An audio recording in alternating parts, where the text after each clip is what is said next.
He will be a descendant of Muhammad. He will be an unparalleled, unequaled leader. He will come out of a crisis of turmoil. He will take control of the world.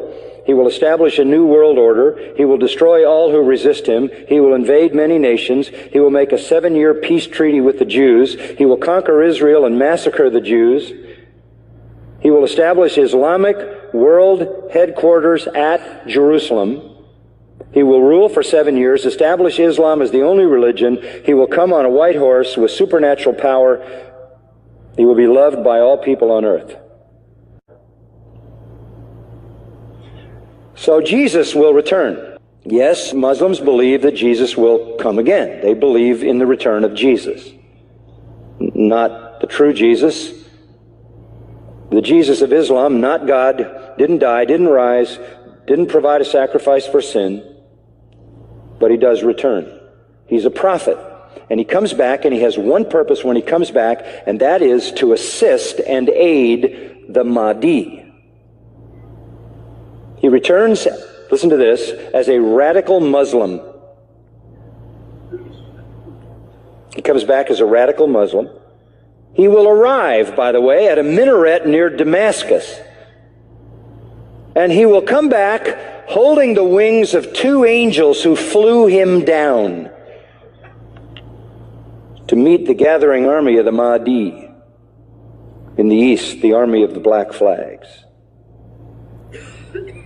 Jesus, when he comes back, will pray to the Mahdi, who is greater than he.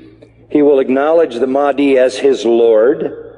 He will make a pilgrimage to Mecca. He will worship Allah, and thus he will lead all Christians who will follow him to reject their notion of Jesus and accept the real Jesus, who is nothing but a prophet and a man.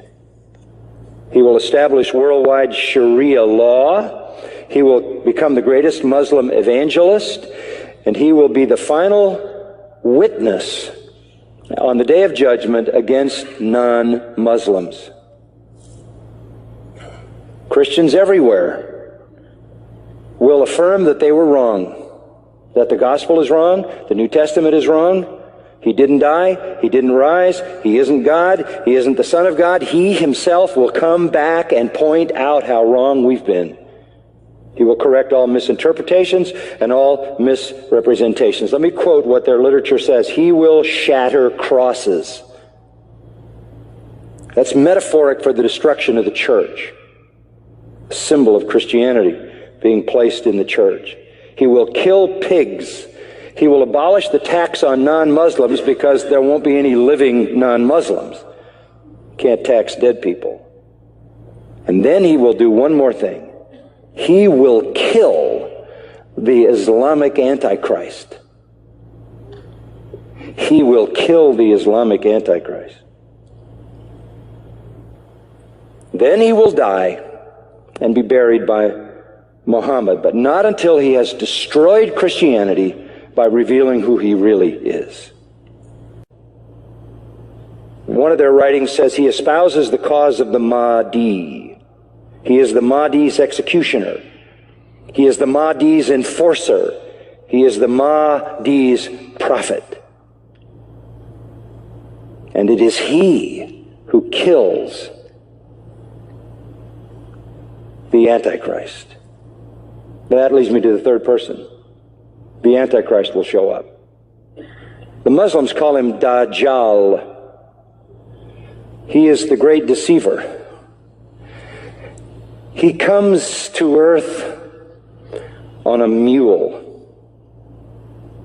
and he's blind in one eye.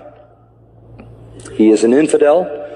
He is a false miracle worker, this Antichrist, this Islamic Antichrist.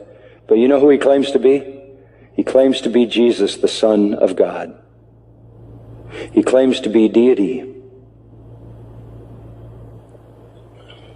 He will attempt to stop the Mahdi and the true Jesus, but the true Jesus will slaughter him.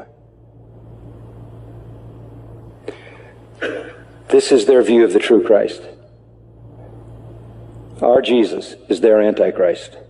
Our Antichrist is their Redeemer.